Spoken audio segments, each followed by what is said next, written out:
Bonjour et bienvenue à une autre prédication de l'Église chrétienne évangélique En Chemin.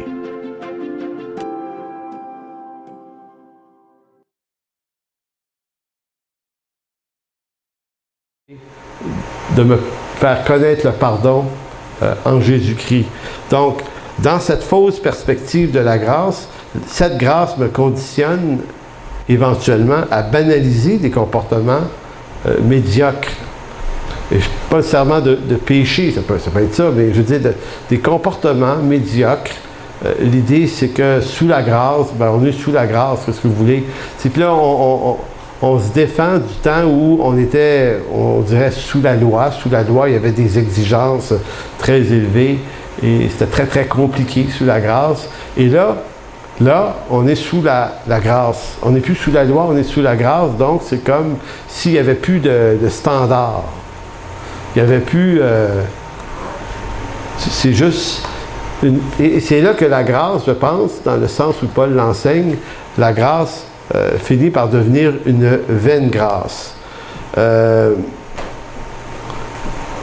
Donc, vous voyez, j'espère que je me fais bien comprendre, là, si je relis cette affaire dans cette fausse perspective, la grâce me conditionne à banaliser des comportements médiocres parce que je suis tellement perdu, pourri ou peu importe, pécheur, qu'il n'y a rien de bon en moi, donc il n'y a rien à s'attendre de mieux, de plus.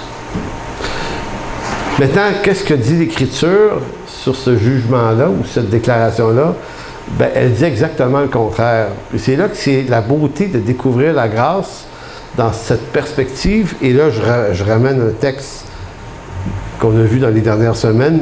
Si l'Écriture affirme à peu près le contraire, la grâce ne nous enseigne pas à banaliser et à accepter notre médiocrité, mais elle nous enseigne à renoncer à l'impiété et aux convoitises mondaines et à vivre selon le siècle présent, selon la sagesse, la justice et la piété. Donc, ce que j'essaie de nous dire, c'est qu'il faut développer cette dimension de la grâce qui nous projette dans une vie avec Dieu, mais toujours sous le régime de la grâce. Donc, c'est pas ici, on va faire des choses pour Dieu dans la performance, mais c'est, on va aller plus loin, non pas dans une performance d'homme, mais dans une performance, si je peux dire ça, qui est le fruit de la grâce de Dieu en nous. Parce que faut pas lâcher, ou faut pas abandonner de vue que ça doit toujours être l'action de la grâce qui agit dans nos vies. Et c'est pour ça qu'un peu plus loin, j'arrive à l'idée suivante, c'est que on sait que c'est pas la grâce qui agit en nous si ça nous conduit à des formes d'épuisement. Parce que l'œuvre de Dieu est supposée nous conserver dans un certain repos, non? Repos de la foi. Mais si ça nous conduit à de l'épuisement, à la limite à des burn-out, tout ça, c'est parce que c'est parce qu'on a gardé l'enveloppe de la grâce, mais on a abandonné la réalité, la valeur de la grâce en elle-même. Et là, je vous dis ça, puis je ne suis pas en train de vous dire que j'ai tout compris le point, là. Je suis en train de faire tourner mes poulies depuis quelques semaines pour dire, OK, il y a quelque chose, là. Il y a quelque chose, moi, que je veux comprendre parce que j'ai envie que ça soit efficace, mais pleinement efficace, mais par la grâce de Dieu. Et non pas parce que j'aurais eu plein de bonnes idées. Parce que mes bonnes idées, moi, m'épuisent. J'en ai trop. C'est un peu mon problème. Donc, au fond, la grâce n'excuse pas. Elle offre le pardon. Donc, la grâce n'est pas une alternative à la bêtise. La grâce me présente la possibilité de trouver le pardon. Très intéressant, cette idée-là, parce que qu'est-ce que Dieu a voulu nous révéler à travers son sacrifice, le sacrifice à la croix? Est-ce qu'il a voulu nous révéler sa grâce ou il a voulu nous révéler son amour? J'ose une idée comme ça, qui n'est pas complète. Il y a rien que des affaires pas complètes ici en passant. On est en chemin, on s'est dit ça à un moment donné. Moi, mon impression, c'est que Dieu nous révèle son amour. L'affaire que Dieu, de toute éternité, voulait nous faire connaître, c'est qu'il nous aime. Dieu a tant aimé le monde qu'il a donné son Fils unique. Donc, l'enjeu pour Dieu, c'était de nous faire connaître son amour. Donc, c'est clair ça dans l'Écriture. Mais le défi qui est devant Dieu, c'est comment fait-il pour nous faire connaître son amour s'il n'a pas le droit de le faire en fonction du fait qu'on est séparé de lui par la chute. Il y a comme un argument légal par la chute qui est venu nous séparer de Dieu. Donc, Dieu peut faire ce qu'il veut, mais il ne peut pas se renier lui-même, il ne peut pas se démentir, il ne peut pas faire de passe-droit. Dieu ne fait pas dans le copinage. Donc, si on est séparé de Dieu et que cette séparation-là, cette rébellion-là, nous a mis dans une condition où il est en colère, parce que c'est vrai, véritablement ce que l'Ancien Testament de Dieu, l'Ancien Testament nous dit, du sentiment de Dieu vis-à-vis du pécheur et du péché, c'est qu'on a affaire à un Dieu en colère. Donc, c'est comme si Dieu disait, je suis en colère, mais je suis aussi amour. Donc, comment je fais pour les délivrer de ma colère légalement, pas affectueusement. Donc Dieu ne peut pas juste dire, je vais oublier ma colère, je vais les aimer, c'est tout. Puis tu sais, comme si Dieu se disait, de toute façon, qui va m'ostiner d'autre dans l'éternité?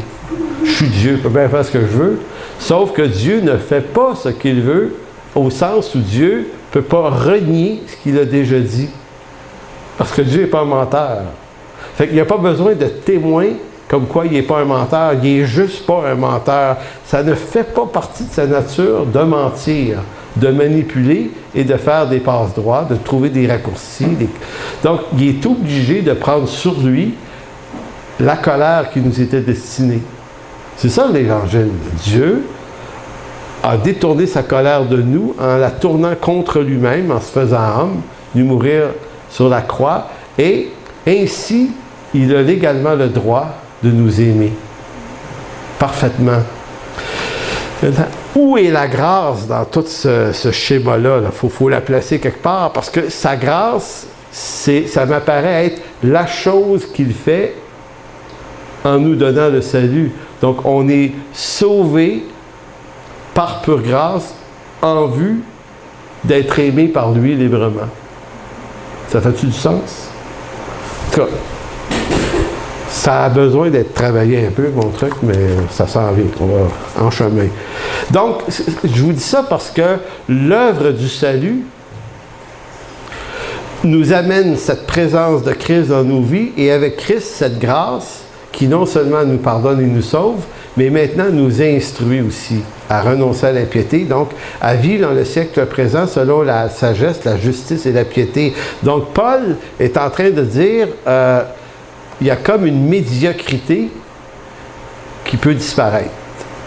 C'est pas pour rien que Paul dit à Timothée que tes projets, pas tes projets, tes progrès soient évidents aux yeux de tous dans 1 Timothée 5 quelque part. Là. Il dit, donc c'est son disciple, il le forme, il ne dit pas à Timothée, regarde, Timothée c'est la grâce, tu n'as pas besoin d'être moins médiocre que tu l'étais, Timothée c'est pas grave. Comprenez-vous que Paul ne parle pas comme ça? Dans sa lettre aux Corinthiens, au chapitre 15, il va dire « Travailler de mieux en mieux à l'Évangile ». Donc, Paul, dans sa perspective, il y a quelque chose de plus. Donc, la grâce pour lui ne le maintient pas dans un état de médiocrité, mais elle l'instruit, elle le propulse ailleurs. Mais attention! C'est là qui est l'espèce de Y dangereux, c'est qu'on peut développer un zèle pour accomplir ce que seule sa grâce devrait accomplir. Donc on est assez fou pour pogner l'affaire puis essayer de faire quelque chose nous-mêmes avec ça, alors que j'essaie de me dire, OK, ce que l'Écriture me dit, là, c'est que relax, ma grâce veut faire ça dans ta vie. Fait que là, ici, on entre dans une relation avec Dieu et on apprend à connaître pleinement cette grâce pour goûter les fruits qu'elle propose. Donc, selon Paul, la grâce de Dieu ne fait pas que sauver le pécheur justifié, mais elle l'instruit à dépasser en lui ce qui lui vient d'Adam. Petit bémol important ici, je ne suis pas en train de dire que lorsqu'on est sauvé, on ne pêche plus. on n'est plus pécheurs, puis qu'on devient des super personnes, puis qu'il n'y en a plus de problème. C'est pas ça la question. On reste des pécheurs, on reste en Adam en tout cas, là. Mais c'est que le rapport qui nous unit à Dieu n'est pas un rapport de performance, ce n'est pas un rapport de médiocrité, c'est un rapport de relation fondée sur sa grâce. 1 Corinthiens 15:10, c'est un des textes qui le dit le mieux, je pense. 1 Corinthiens 15:10 dit « Par la grâce de Dieu, je suis qui je suis. » Donc, Paul, qui il est, Paul avait révélé à Timothée, dans 1 Timothée, il dit « Moi, dans mon humanité, Timothée, moi je suis un homme violent, je suis un incrédule, je suis ci, je suis ça, plein d'affaires comme ça. » Puis il dit... Donc, Paul, c'est comme s'il disait, par la grâce de Dieu, je suis qui je suis, mais sa grâce envers moi n'a pas été vaine. Il dit, elle n'a pas été vaine, loin de là, j'ai travaillé plus que tous. Non pas moi toutefois, mais la grâce de Dieu qui est avec moi. Il se peut que l'écran devienne noir, Michel. Si c'est ça, occupe-toi-en pas, c'est pas grave. Donc, l'idée est assez simple ici. Quand vous voyez Paul est en train de dire que la grâce de Dieu ne doit pas être vaine, quand il dit ça, il est en train de dire que si la grâce n'a pas été vaine dans sa vie, ça va le faire œuvrer pour Dieu. Ça va le faire aller plus loin avec Dieu. Donc, c'est le sujet qu'il est en train de dire. Donc, il va dire, j'ai travaillé plus que tous. Plus que tous qui? Tous qui? C'est pas ça que je veux dire. Si vous connaissez, je ne lirai pas les versets 1 à 9 dans 1 Corinthiens, mais dans 1 Corinthiens, souvenez-vous qu'il avait dit, il est apparu, après sa résurrection, il est apparu au 12, au 11, mais plus le 12e, là. Et il dit, après ça, il est apparu à plus de 500 frères. Puis, il est apparu à Jacques. Donc, il est apparu à 512 personnes. Puis, il dit, ensuite seulement, il m'est apparu à moi. Donc, Paul est le 513e dans la priorité du Seigneur. J'aime ça, cette idée-là, parce que c'est juste une idée comme ça, parce que si on a le sentiment d'être un pas important dans la place, ben dites-vous que le grand apôtre Paul est arrivé au 513e rang des hommes appelés par Dieu. Et là, Paul, il dit, cependant, il dit, j'ai fait plus que les 513 autres. Et là, tu vas dire, ben Paul, pour qui tu te prends, tu aurais d'affaires de même. Et là, Paul, il dit, non, entendez bien, c'est la grâce de Dieu qui agit en moi qui a fait que c'est arrivé. Donc, vous voyez, la subtilité est comme importante ici. Donc, c'est la marque d'une grâce qui n'a pas été reçue en vain. Souvenez-vous, c'était le texte, il dit, je ne l'ai pas reçu en vain, et c'est pour ça que ça a donné ce résultat-là. Donc, ça m'amène à une phrase typique qui serait celle-ci. Donc, la grâce possède en elle-même la puissance nécessaire aux ailes qu'elle exige. Je répète ça. La grâce possède la puissance nécessaire aux ailes qu'elle exige. C'est intéressant. Ce zèle que la grâce produit n'épuise pas le serviteur de Dieu, parce que ce qui épuise le serviteur de Dieu, ce sont ses propres ambitions d'aller au-delà de sa grâce vocationnelle. Ce n'est pas une quantité de choses que nous devons faire pour Dieu qui est important, mais c'est les bonnes choses, c'est-à-dire ce que Dieu a prévu d'avance.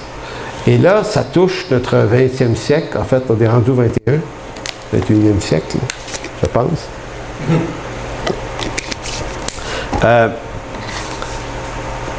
Je vais juste faire une petite bulle historique et sociologique. Vous et moi, On est des filles et des fils du siècle présent, qui est un siècle, qui est le monde du capitalisme et du rendement sur investissement. On ne décide pas de penser comme ça. Nous pensons comme ça. C'est notre siècle. Donc, on est drivé, formé, on est formaté, voilà, à vouloir avoir du rendement dans tout ce qu'on fait. Il faut que ce soit rentable. Mais ça, c'est notre siècle. Alors, le problème, c'est que nous, on pense de même, puis on prend l'Évangile, puis on va en faire un truc rentable. Alors que Jésus ne pense pas comme ça, en chemin, ne pense jamais comme ça. Il fait des choses à peu près inutiles qui vont absolument rien rapporter, mais il le fait quand même. Comme par exemple, j'aime toujours cette idée que Étienne, homme rempli de sagesse et d'Esprit Saint, donc quelqu'un de rare dans sa catégorie, est sorti un jour évangéliser à Jérusalem, et son évangélisation n'a pas plu à certaines personnes qui l'ont lapidé.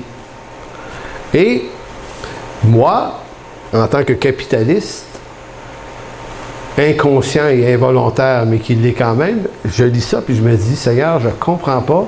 Il me semble que des gars brillants, moi, je les garderais vivants. C'est un gars rempli de Saint-Esprit, de sagesse. Tu ne l'es pas après son premier message. Laisse-y le temps d'en faire quelques dizaines au moins, mais non. Et il y a de ces choses dans l'Écriture qui sont comme ça. Ça, c'est aussi le démoniaque dans le cimetière, de l'autre côté du lac, qui délivre dedans, puis que les démons s'en vont d'un troupeau de porcs. Lui, il veut suivre Jésus. Il dit, non, reste ici. C'est correct. Moi, j'aimerais dire, hey, suis-nous. Nous, on va t'utiliser, on va remplir des salles avec ça. Tu vas témoigner. Comprenez-vous comment on pense? Nous, on récupère des affaires, on en fait un produit, puis on s'en sert pour essayer de créer du rendement et avoir du résultat. Mais ça, c'est un état mental de nous, ça. C'est pas forcément l'Évangile. Donc, apprendre à penser comme Jésus-Christ pense,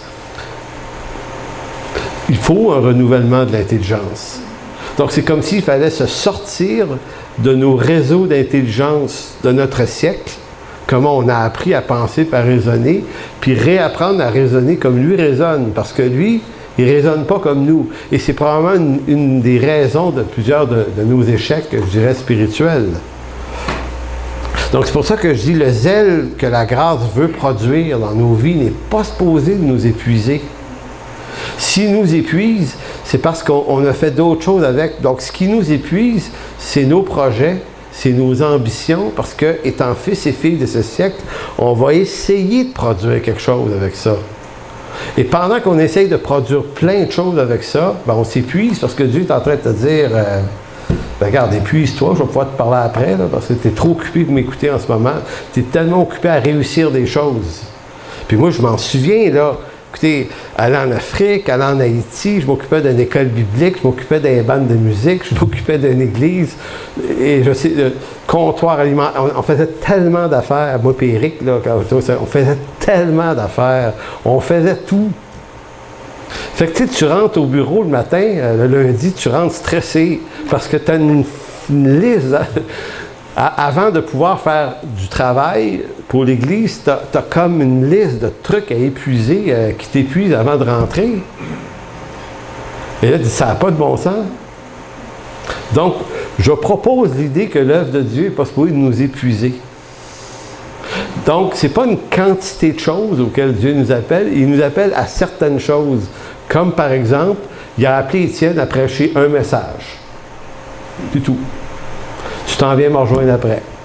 Le larron sur la croix. Toi, tu vas avoir le temps de dire une phrase. Après ça, il dit, à soir, on va être dans le royaume de Dieu ensemble. C'est fantastique, non? Et Paul, lui, a eu une très, très longue vocation. Et Paul, au fond, Paul n'a pas fait plus en quantité. Il a fait la chose ou les choses à laquelle il était appelé. Et comme il le dit, si j'ai fait plus que tous ceux-là, Ben, il dit, je peux même pas m'en attribuer le mérite parce qu'il dit, au fond, je réalise que si ça n'avait pas été de la grâce de Dieu, il n'y a rien de ça que se serait passé, là. Donc, c'est comme si Paul pouvait être fatigué. Quand je dis qu'il n'est pas épuisé, je parle spirituellement et mentalement parce que physiquement, il va être tough des fois. Tu sais, quand tu as reçu 40 coups moins un, disons que ce soir-là, je sais pas, là. Mais est-ce que ça se peut une fatigue satisfaisante? On peut-tu sentir ça dans nos vies? Regardez, je vais vous donner un témoignage que je n'avais pas prévu vous donner. L'abbé Pierre, ça vous dit quelque chose? Il fait partie d'une congrégation catholique qui s'appelait les Emmaüs, eux autres? Ou, en France, en tout cas. Peu importe c'était quoi leur nom. Ce monsieur-là, il a consacré sa vie à aider les gens mal pris. Beaucoup les gens de la rue. Puis et lui, il a passé sa vie dans ça, puis il s'est donné une renommée internationale. Il n'a pas cherché une renommée internationale. Il en a obtenu une, parce que c'était un bonhomme qui était très authentique, dit-on, de lui. Et un jour, j'écoute une entrevue de lui à Radio-Canada et je suis assez étonné de ce qu'il raconte. Dans l'entrevue, il raconte avoir aidé une vieille dame seule qui était mal prise à Paris, très très pauvre, et lui et d'autres ont dit on va y trouver des meubles, puis tout ce qu'il faut pour y trouver un appartement et des meubles pour l'organiser. Donc il dit on a fait ça, puis il dit quand on est arrivé chez elle, elle restait au 3e ou 4e étage dans des escaliers très étroite. Il dit, on a tellement forcé de monter ça en haut. Et là, il dit, à la fin de la journée, on était épuisés, mais heureux. Et je ne peux pas oublier cette phrase-là. Épuisés, mais il dit, nous étions heureux. Heureux d'avoir fait quelque chose d'extrêmement utile, concrètement, pour une personne vraiment vulnérable. Donc, je fais le pari que peut-être que la grâce de Dieu, quand c'est la grâce de Dieu qui nous amène dans notre vocation, puis qu'on décide et qu'on choisit de ne pas aller plus loin que notre vocation, de ne pas dépasser, de juste dire, OK, mon appel, c'est d'être un pasteur, ben je veux juste être un pasteur. Il y en a d'autres qui seront missionnaires, puis il y en a d'autres qui feront d'autres choses. Moi, je vais juste être un pasteur, et dans ça, je vais probablement trouver le repos et non l'épuisement. Donc, le zèle pour Dieu ne se mesure pas par la quantité de choses que nous faisons, mais par la qualité qui nous pousse à toujours faire de mieux en mieux les simples et seules choses auxquelles il nous appelle. Donc, travailler de mieux en mieux, ou, comme Paul dit à Timothée, que tes progrès soient évidents, ce n'était pas une invitation à une quantité de choses, mais à une qualité de vie, une qualité de choses. Voilà. Donc, tournez dans Hébreux, chapitre 4.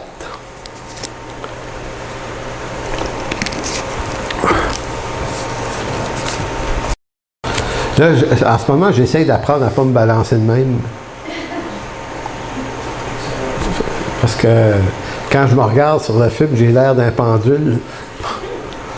C'est que, je m'écarte les jambes, ça. Donc, dans Hébreux, chapitre 4, versets 14 à 16, il y a un autre texte très fort sur la grâce de Dieu qui nous amène à une autre subtilité, un autre angle intéressant. Donc, je commence en disant, on ne doit pas recevoir la grâce de Dieu en vain parce que ce n'est pas en vain que Dieu la donne.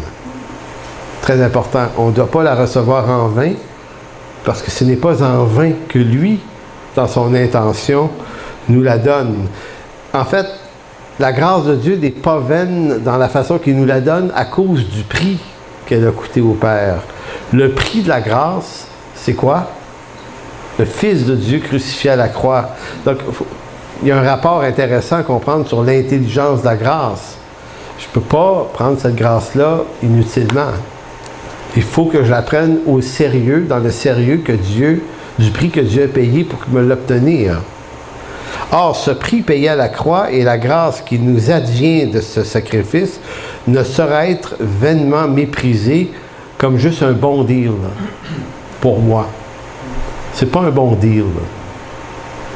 C'est quelque chose de précieux. C'est pour ça que l'auteur de la lettre aux Hébreux fustige ceux qui foulent le sang de l'agneau comme étant rien dans Hébreux 10.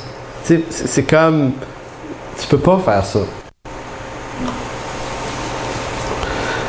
Donc, cette grâce me donne un privilège, celui de me présenter, et c'est ce qu'on va entrer maintenant dans la deuxième partie de cette prédication, elle me permet d'entrer dans la salle du trône de Dieu, au-delà du voile. Et pour nous qui sommes des païens d'origine, ça peut vouloir absolument rien dire, le au-delà du voile, mais si on comprend que dans l'Ancien Testament, il y avait un lieu, un parvis, un lieu saint et le lieu très saint, on comprend que nul n'entrait dans le lieu très saint, sinon le souverain sacrificateur, une fois par an. Et c'était un privilège. Donc, c'était très complexe de rentrer là. Donc, Christ nous amène tous dans ce lieu très saint avec lui. Vous allez voir à travers une mécanique très intéressante. Verset 14, Hébreux 4. « Ainsi, puisque nous avons un grand souverain sacrificateur qui a traversé les cieux, Jésus, le Fils de Dieu, demeurons fermes dans la foi que nous professons. Car nous n'avons pas un souverain sacrificateur qui ne puisse compatir. » Retenez le mot ou le verbe compatir qui dans le sens original grec, veut dire aussi sympathiser. Ce sacrifice, ce sacrificateur qui s'appelle Jésus-Christ est capable de faire ce que dans l'Ancien Testament ne se pouvait pas dans l'Ancienne Alliance. Il peut être sympathique envers les pécheurs. Intéressant. Donc, car nous n'avons pas un souverain sacrificateur qui ne puisse compatir à nos, pas à nos réussites, là. Avec quoi peut-il compatir? À nos faiblesses. Tu dis, ben voyons donc. Tu sais, le Dieu parfait, 3 fois saint, créateur de l'univers, s'est placé, on va revenir avec le mot posture, il était sous l'Ancienne Alliance dans une posture de colère parce que le sacrifice n'ayant pas été fait. Si tu rentrais dans le lieu très saint et que tu n'étais pas un souverain sacrificateur, tu étais foudroyé. Les fils d'Aaron, c'est-tu les fils d'Aaron qui ont offert un feu étranger? Ils étaient appelés à la sacrificateur, mais pas maintenant. Ils ont décidé de faire du zèle d'avance, ils sont allés se présenter là, bang, ils ont toasté. Donc, et vous avez toute l'histoire d'Élie, avec les 850 prêtres de Baal et d'Astarté, qui ont fini au tranchant de l'épée. Vous avez une violence dans l'Ancien Testament, et certains ne se l'expliquent pas. On va dire, comment Dieu? Ben oui, mais la justice de Dieu exige la mort de tous. Vous aussi, on n'est pas meilleur que ces gens-là qui ont péri. Maintenant, c'est ça que ça veut dire, être gracié. Ça veut dire que nous ne goûterons pas à l'effet de sa colère parce que nous avons été en Jésus-Christ placés par sa grâce dans une justice qui a été accomplie pour nous. Donc, ce qui leur est arrivé est juste et ce qui nous arrive par la grâce de Dieu est aussi juste. Et là, et c'est comme si Dieu s'était placé dans une posture différente. La mort de son Fils permet à Dieu de se placer dans une posture, comme le texte le dit, de pouvoir sympathiser et compatir à nos faiblesses. Il peut compatir à nos faiblesses. Moi, ça me scie 2 jambes d'apprendre ça, là. Je lis ce texte-là depuis des années, je me dis, ben là, ça ne m'a jamais tout à fait frappé, cette affaire-là. Il dit, au contraire, il a été tenté comme nous en toutes choses sans commettre de péché. Donc, l'humanité de Christ était absolument nécessaire. Dieu n'a pas juste dit du haut du ciel par des prophètes, parce qu'il a envoyé beaucoup de prophètes, en voulant dire, il dirait aux prophètes, allez leur dire que je les aime. Je ne peux pas y aller moi-même, ils vont mourir si j'apparais, parce que nul ne peut voir Dieu et vivre, donc je suis trop dangereux. Et tout d'un coup, je descends, puis ils font des affaires que j'aime pas, moi, ils foudroyer, c'est plus fort que moi. Tu sais, comme si Dieu était quelqu'un que la main part trop facilement. Mais non. Mais c'est comme si Dieu disait, je vais faire une œuvre surprenante, une œuvre époustouflante.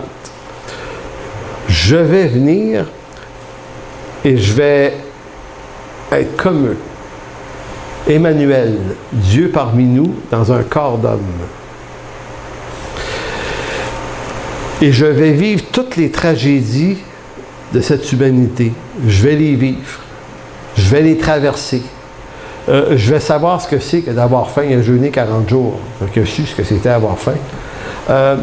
Il a été rejeté. Il a été méprisé. Il a été battu. Il a été tous les types de drames humains qu'on peut vivre. Il les a tous vécus. Et il a fini rejeté, crucifié. Ses amis l'ont abandonné, pour la plupart, les apôtres. Ils ont pris la fuite. Puis il a fini seul, cloué à la croix.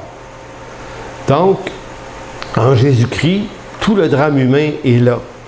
Et dans sa résurrection, ce que l'auteur de la lettre aux Hébreux nous dit, mais puisqu'il a passé à travers tous les drames humains, il est capable de compatir. Il comprend exactement ce que nous ressentons lorsque nous vivons ces mêmes drames. Donc, c'est pas juste... Et pourtant, moi, je me suis dit, oui, mais tu sais, t'es Dieu, du haut du ciel, tu connais tout ça, ces émotions-là, tu n'as pas besoin de venir pour savoir ce que c'est. Dieu dit, c'est comme si Dieu me dirait, peut-être, mais moi, je veux vous le prouver. Je vais venir le vivre concrètement, pour de vrai, dans un corps d'homme. Fait que quand Jésus s'est fait flageller, c'était une vraie douleur qu'il ressentait. Il n'a pas fait semblant d'avoir mal. Parce qu'encore là, c'était un concept que j'avais. Je me disais, oui, mais t'es Dieu. Tu peux faire ce que tu veux. Tu peux, je sais pas, moi, débrancher des zones de ton cerveau sur la douleur. Tu sais. Et là, quand ils vont te fouetter, tu vas faire semblant d'avoir mal. Ouch, ouch, ah, ah. Tu sais, c'est pas vrai, là. Mais non. Il a vécu cette humanité dans toute la douleur que ça peut être. Donc, c'est pour ça que le texte est tellement béni. Il peut compatir à nos faiblesses. Il a été tenté comme nous en toutes choses sans commettre de péché. Verset 16, approchons-nous donc, en fonction de ce qui vient d'être dit, bien, il dit approchons-nous donc avec assurance du trône de la grâce pour obtenir miséricorde et trouver grâce pour être secourus dans nos besoins. Comme si nos besoins, nos détresses, ne sont pas étrangers à sa connaissance de ces mêmes détresses-là. Très intéressant. Et le mot « besoin », je l'entendais souvent comme des petits besoins ici et là, mais c'est plus un mot qui est en rapport avec le temps qui passe. Eukairos. Eukairos, qui veut dire, c'est comme une mesure de temps. Donc, dans le chemin de nos vies, là, il arrive toutes sortes de choses. Donc, et tous ces défis, tous ces besoins, tous ces drames, il peut nous secourir de tous ces drames parce qu'ils ne sont pas étrangers au type de vie qu'il a. Là, j'essaie de voir l'heure, puis je ne le vois pas très bien. Fait qu'il nous reste à peu près 10 minutes environ. Okay, donc, le trône de la grâce de Dieu est d'autant plus gracieux que celui qui est assis dessus n'est pas seulement le Dieu créateur 3 fois saint et juge, mais il est aussi, et maintenant dans la nouvelle posture, il est le sacrificateur, il est l'agneau immolé. Et chose étonnante, il est encore un homme. Homme de la nouvelle sorte d'hommes qui sont nés en lui, parce que ça, c'est un autre mystère qu'il faut se rentrer dans la tête, c'est qu'il y a un homme là-haut. Jésus-Christ fait homme dans un corps glorifié et retourné auprès du Père dans ce corps d'homme. Donc, il est 100% homme et 100% Dieu. Et il est, Paul dit dans la lettre aux Colossiens, le premier homme de cette nouvelle génération, de ce qu'on appellerait les nés de nouveau.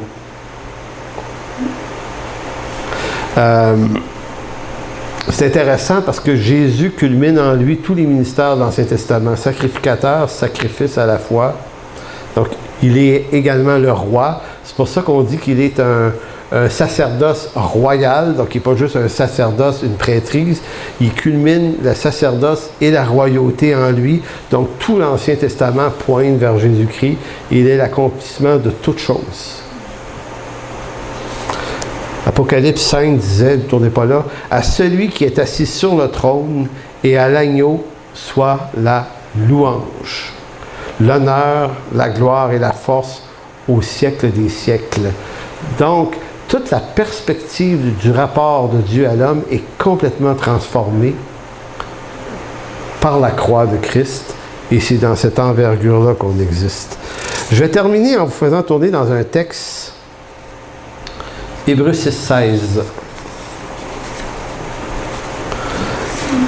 Ce dernier segment veut simplement montrer que on parle de ce que Dieu a fait, on parle de ce que Dieu a dit, on se parle de la nouvelle posture qu'il adopte, le regard qu'il pose sur nous, qui n'est pas le même que sous l'ancienne alliance.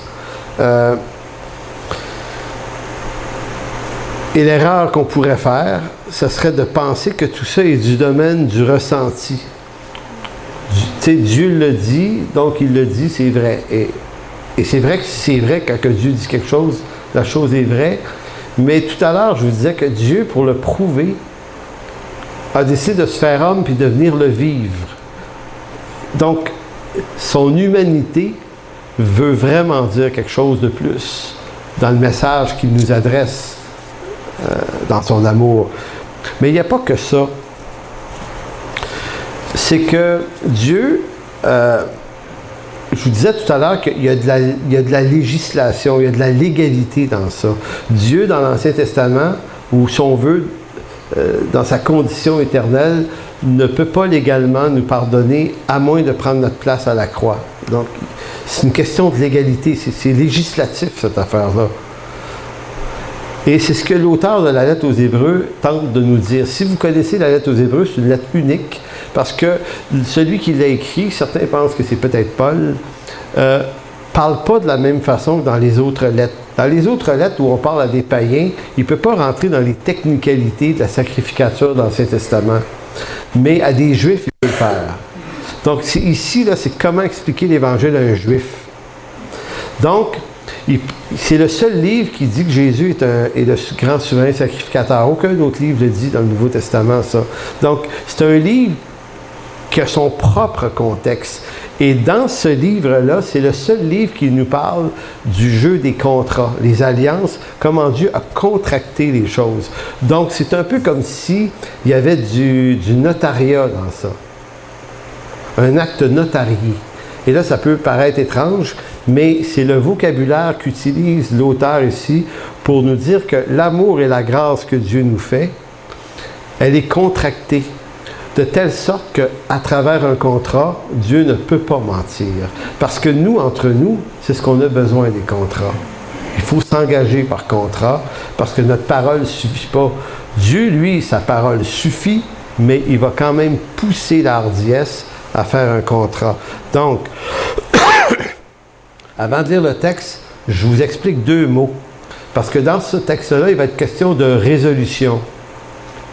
Évidemment, la différence entre vous et Dieu, et entre moi et Dieu, c'est que nous, quand on fait des résolutions, Nouvel An, moi j'en fais plus depuis très longtemps, moi jamais, mais quand on fait des résolutions, on ne peut pas avoir la garantie de l'accomplissement des résolutions tant qu'on n'a pas fini. Hein?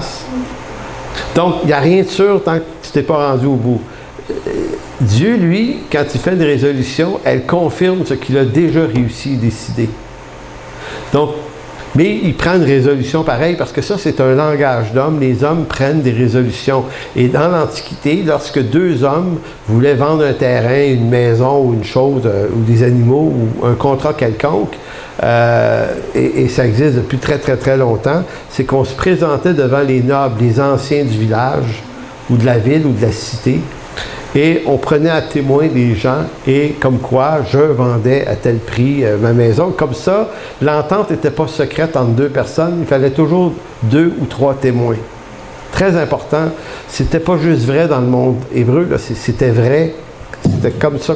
Et ce qui était très important, c'est de garder sa parole. C'est-à-dire que si tu as donné ta parole, et des fois les contrats n'étaient même pas écrits, ils étaient juste dits. Et des fois, le contrat pouvait s'accompagner d'un échange de biens, un cadeau, quelque chose qui m'appartient, je te le donne, tu me donnes quelque chose qui t'appartient. C'est la preuve qu'on a contracté quelque chose ensemble. Donc, il y avait tout cet univers de l'égalité entre les gens. Et si quelqu'un, par la pire de ses propres misères, violait sa parole, c'était excessivement grave. Tu perdais ta réputation, tu perdais ton nom pour le reste de ta vie, et tes enfants et tes petits-enfants en subissaient le souvenir des générations plus tard. En d'autres mots, c'était sacré de donner sa parole. Ça, je vous parle de quelque chose qui ne veut plus absolument rien dire aujourd'hui, ou presque. Donc, ici, on est dans cette espèce de tradition-là. Donc, une résolution, ça vient d'un mot grec qui est le mot boulet, B-O-U-L-E, mais qui se prononce en grec boulé. Une boulée, en Athènes, c'est un groupe de personnes qui étaient nommées par les citoyens d'Athènes pour gérer les affaires de la cité. Donc, eux se réunissaient régulièrement, ils étaient très nombreux, là, plusieurs dizaines. Ils se réunissaient, la boulée. En d'autres mots, c'était une assemblée des citoyens du peuple. Et eux prenaient des résolutions, ils prenaient des décisions. Comme le font les gens à l'hôtel de ville, là, il y a un conseil, c'est ça une boulée. Ils prennent des décisions pour tout le monde et voici comment ça va marcher telle chose. Donc, c'est le terme qu'utilise l'auteur de la lettre aux Hébreux, boulée. Donc, une boulée, c'est un dessin, une décision, un conseil, c'est ce que c'est. Mais comme toute décision et tout conseil qui est amené, il doit être signé ensuite par contrat. Donc, quand on décide quelque chose, on en fait un papier, on le signe ensuite. Le papier, lui, s'appelle le contrat, et ici, c'est le mot serment qui est utilisé. Mais ça veut dire la même chose. Un serment, c'est un contrat. Donc, très important de comprendre ça. Lisons le texte, Hébreux, chapitre 6, verset 16. « Or, les hommes jurent par celui qui est plus grand qu'eux, et le serment est une garantie qui met fin à leurs différends. C'est pourquoi Dieu vous l'a montré avec plus d'évidence, plus que nécessaire, aux héritiers de la promesse, c'est vous et moi, la promesse faite à Abraham. Donc, Dieu voulait montrer avec plus d'évidence aux héritiers de la promesse l'immutabilité de sa résolution, boulée. Donc, il y a une discussion, une décision a été prise. Donc, Dieu a voulu que cette décision-là, elle soit, c'est quoi? Plus évidente encore, il l'a couché dans un serment, en quelque sorte. Donc, il a fait exactement ce que des administrateurs de cités antiques auraient fait. Donc, l'immutabilité de sa résolution intervient avec un serment, afin que par deux choses immuables, dans lesquelles il est impossible que Dieu mente, nous trouvions un puissant encouragement, nous dont le seul refuge, en d'autres mots, la seule option qu'on pouvait avoir a été de saisir l'espérance qui nous était proposée. Cette espérance, nous la possédons comme une ancre de l'âme, sûre et solide. Une ancre de l'âme, sûre et solide, elle pénètre au-delà du voile. On revient au fameux voile, le lieu très saint. Donc, elle va se brancher là, l'ancre, une ancre de bateau.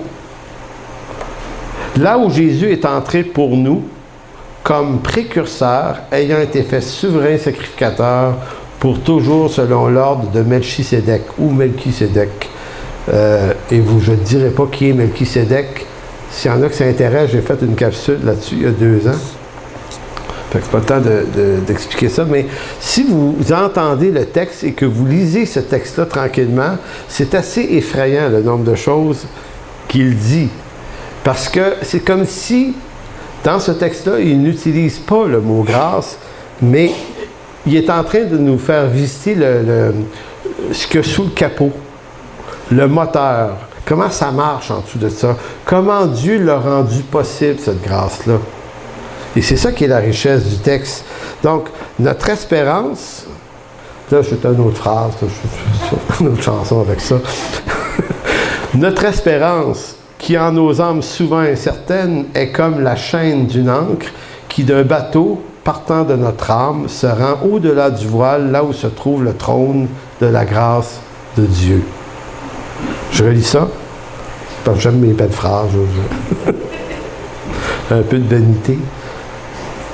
En tout cas, bon, notre espérance, en qui nos âmes, souvent incertaines, est comme une chaîne, la chaîne d'une ancre qui, d'un bateau, partant de notre âme, se rend au-delà du voile, là où se trouve le trône de la grâce de Dieu. En conclusion de quoi, ce que ça veut dire, ça, c'est que il y a Dieu et il y a nous. Et c'est comme si l'auteur essayait de nous dire, il y a eu une... Vous avez déjà vu ça, un ancre de bateau, les gros bateaux, là, les maillons, là, c'est de la chaîne, c'est énorme, là. Tu lèves pas ça, là. C'est comme, c'est des moteurs, là. Puis dans l'Antiquité, les bateaux, c'était gros, là. Les ancres, il y avait des gros bateaux. Eux autres, il fallait 300 personnes dans un bateau dans le temps de Paul, là. Quand ils décidaient de descendre une ancre, là, ça prenait des marins, des gars baraqués pour descendre ça. Et l'ancre, elle descend, puis quand ça accroche le fond, là, vous voyez Paul Levier dans le livre des Actes, là, parce qu'ils ont pogné une tempête, là, tout arrachait, mais le bateau restait là. Et ce que ça évite, une ancre, c'est que tu te retrouves perdu. Tu sais plus ce que tu es rendu parce que tu serais traîné par le flot, les vents et les vagues. Donc, l'usage ici de l'encre est très intéressant parce que c'est comme si l'auteur disait, on a besoin que notre marche avec Dieu, notre salut, on comprenne que c'est ancré quelque part. Donc, c'est pas vous, c'est comme pas vous qui êtes l'encre. C'est pas de vous, donc c'est vous qui en profitez, mais c'est son encre à lui. Donc, il y a entre vous, c'est comme si vous avez ancré avec une chaîne, bout la patente, l'encre, elle est dans la présence de Dieu. L'expression « au-delà du voile » fait référence à la présence même de Dieu. Donc, vous êtes pogné avec Dieu, coincé là, pour l'éternité. Amen. Merci Seigneur de bénir cette parole aujourd'hui. Merci pour ce moment qu'on passe. Merci pour toutes ces bonnes choses que tu as fait pour nous. Seigneur, merci pour ce genre de texte aussi qui nous permet de saisir un peu plus la mécanique de ton œuvre, de tous les avantages que tu nous donnes par ta grâce.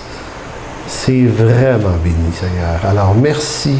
Merci de bénir le reste de cette célébration, de bénir tout spécialement la discussion qu'on va avoir et les chants qui vont suivre. Merci dans le précieux nom de Jésus.